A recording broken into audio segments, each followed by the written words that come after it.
छत्तीसगढ़ महतारी मोर धान के कटोरा में जन्म धरे गुरु गिरधपुरी कोरा में। छत्तीसगढ़ महतारी मोर धान के कटोरा में जन्म धरे गुरु गिरधपुरी कोरा में। छत्तीसगढ़ महतारी मोर धान के कटोरा में जन्म धरे गुरु गिरधपुरी कोरा में।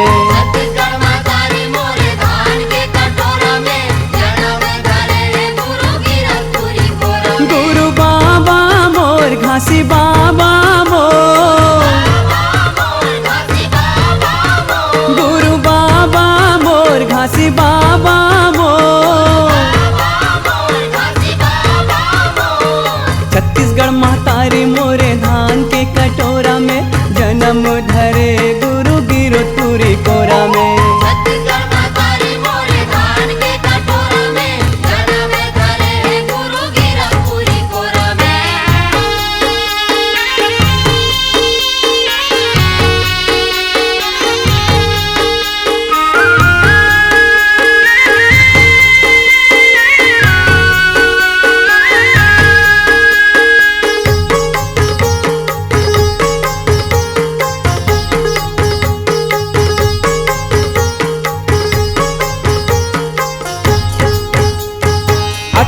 दिसंबर दिन सोमवार के सन 1756 में सतनाम ज्ञान दे के हंसा लाऊ बारे बार सतपुरुष आए हैं नर तन में।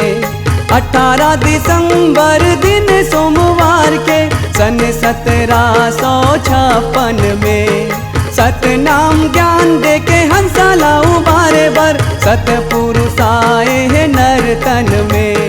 माता पिता के मन हर्षाए गिरधपुरी वासी के भाग जगाए। माता पिता के मन हर्षाए गिरधपुरी वासी के भाग जगाए। गुरु बाबा मोर घासी बाबा मोर,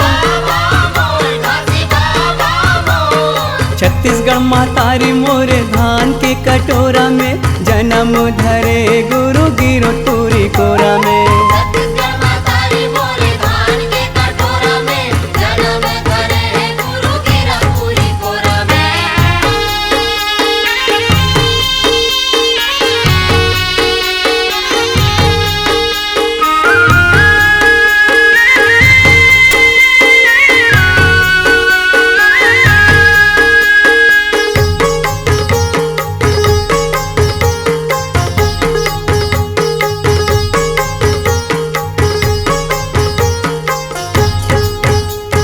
महिमा देखाए गुरु भारी सतनाम के अमर हो गए गुरु जन जन में।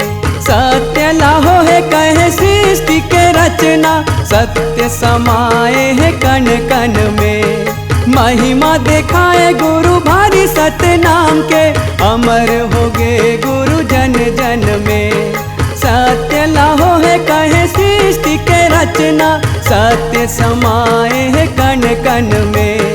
सत्य के निशानी सादा जत खाम है मुक्ति वर जी जपो सत्य नाम है। सत्य के निशानी सदा जल काम है मुक्ति वर जी जप सत्य नाम है। गुरु बाबा मोर घासी बाबा मोर,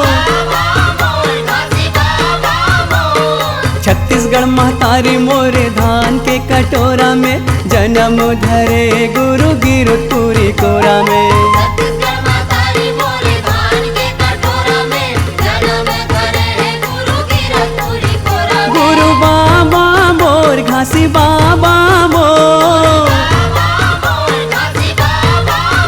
गुरु बाबा मोर घासी बाबा मोर, छत्तीसगढ़ महतारी मोर धान के कटोरा में जन्म धरे गुरु गिरधपुरी कोरा में। छत्तीसगढ़ महतारी मोर धान के कटोरा में जन्म धरे गुरु गिरधपुरी कोरा में। छत्तीसगढ़ महतारी मोर धान के कटोरा में जन्म धरे गुरु गिरधपुरी कोरा में।